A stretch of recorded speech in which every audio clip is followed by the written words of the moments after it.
Dans la plupart des sociétés modernes, l'idée de ne pas avoir de relations sexuelles peut sembler extravagante. Après tout, l'intimité physique n'est-elle pas l'un des ingrédients clés d'une vie saine et épanouissante?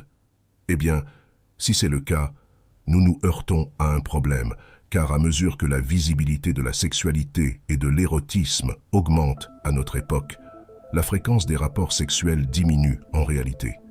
Les chiffres récents suggèrent que les gens, en particulier les jeunes hommes, ont moins de relations sexuelles qu'auparavant. Alors, si nous accordons une si grande importance au sexe et le considérons comme une nécessité de la vie, on pourrait dire qu'un nombre croissant de personnes sont privées de quelque chose d'essentiel. Mais est-ce vraiment le cas? Avons-nous besoin du sexe autant que nous le pensons? Et ne pas avoir de relations sexuelles pourrait-il même nous être bénéfique? Le but de cette vidéo n'est pas de décourager les relations amoureuses, ni de faire honte à ceux qui le font. Il s'agit simplement d'une exploration des raisons de ne pas s'engager dans le plaisir de tous les plaisirs. Le sexe. 1. Le compromis éventuel du plaisir peut rendre la démarche problématique. Dans de nombreuses situations, l'accès à une vie sexuelle épanouissante peut être complexe, surtout pour ceux qui ne sont pas en couple. Même dans une relation, la satisfaction n'est pas garantie, avec des défis tels que la recherche d'un partenaire compatible et les risques liés à l'intimité physique. Pour les célibataires, la quête d'un partenaire implique souvent d'être présent dans des contextes propices ou d'utiliser des plateformes en ligne. Cependant, le succès n'est pas toujours assuré, et même lorsque vous trouvez un partenaire, des obstacles tels que le manque de chimie ou l'anxiété de performance peuvent surgir. Il existe également des risques de rencontrer des individus peu recommandables. La possibilité de recourir à des services payants soulève des questions sur la valeur et les motivations impliquées. Il est essentiel de considérer les risques inhérents à la recherche d'intimité, comme l'a souligné le philosophe Épicure il y a plus de 2 millénaires. Certaines études suggèrent des liens entre la fréquence des relations sexuelles occasionnelles et la santé mentale, mettant en lumière les risques associés à ce type de comportement. La décision d'accepter ces risques dépend de la tolérance individuelle. Diogène offre une perspective directe, soulignant peut-être la simplicité de répondre à des besoins charnels. 2. Moins vous grattez, moins ça démange. Comme toutes les formes de désir sensuel, le désir d'assouvir ses pulsions n'est qu'une autre démangeaison qui cherche à être apaisée.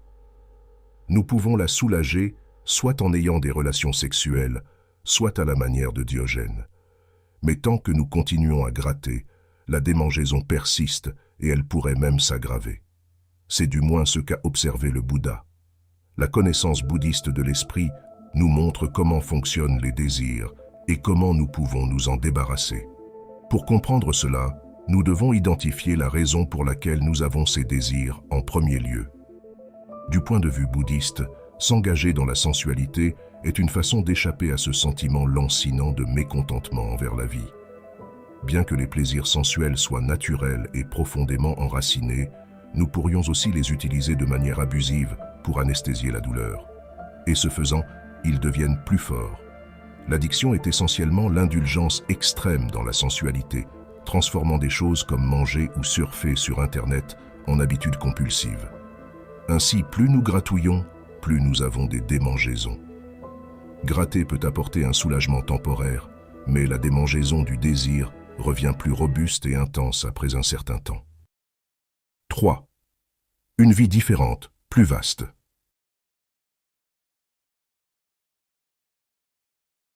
Bien que renoncer au sexe semble être une réduction importante de la satisfaction de vie, de nombreuses expériences personnelles de célibataires décrivent une vie différente mais plus vaste.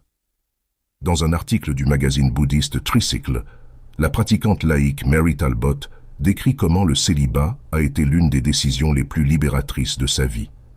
Elle écrit que renoncer à la quête du sexe et de la romance libère un espace mental énorme qu'elle utilisait auparavant pour réfléchir, analyser, élaborer des stratégies, regretter et agoniser.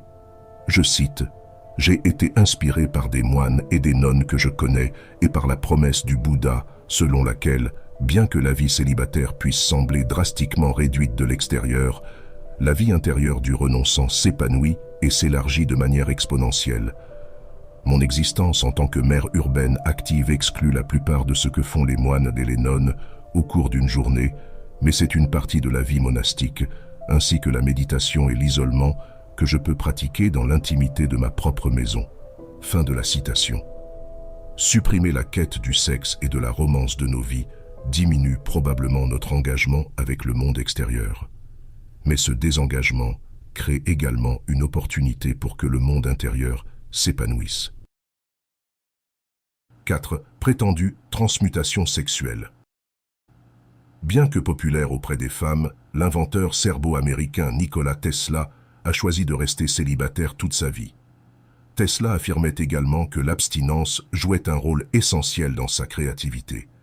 À travers son célibat, il aurait pu entrer dans le domaine de la soi-disant transmutation sexuelle, convertissant son énergie sexuelle en énergie créative. La validité de la transmutation sexuelle est controversée et son rôle dans la vie de Tesla reste flou. Bien que courante dans les religions indiennes et les pratiques taoïstes, l'idée de transmuter son énergie par l'abstinence manque de preuves scientifiques. Néanmoins, il existe une quantité abondante de témoignages anecdotiques selon lesquels les gens bénéficient de l'abstention de la libération sexuelle. Parmi le mouvement notoire NoFap, on trouve de nombreux hommes, et dans une moindre mesure des femmes, qui prétendent ressentir des super-pouvoirs après une période d'abstinence de l'autoplaisir. De même, le célèbre boxeur Muhammad Ali s'abstenait de sexe 2 mois avant un grand combat, affirmant que cela le rendait imbattable sur le ring.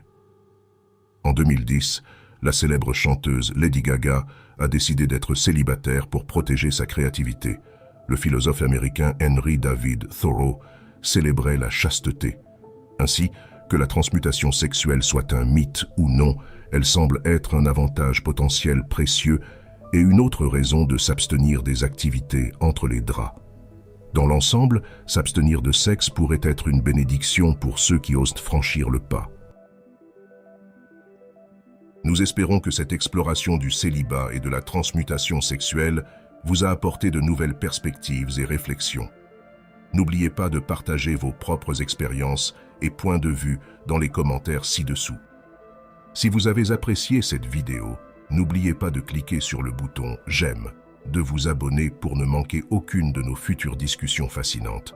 Merci à tous nos abonnés fidèles et bienvenue à ceux qui rejoignent notre communauté aujourd'hui. Restez curieux, restez engagés et nous nous retrouverons dans la prochaine exploration passionnante. Merci de nous avoir rejoints.